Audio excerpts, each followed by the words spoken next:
Justin! Huwag ka na mag-isip. Nadulas ako sa lumot.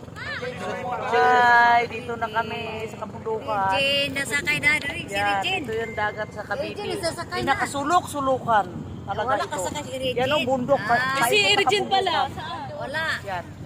Hindi yung iba yung napunta namin sa Cavite. Yung sa SM Bacoor. Iba to eh.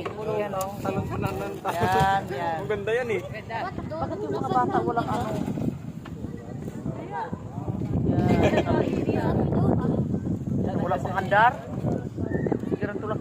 Nagpuntusin yung bingon dyan. Kaya palumingan.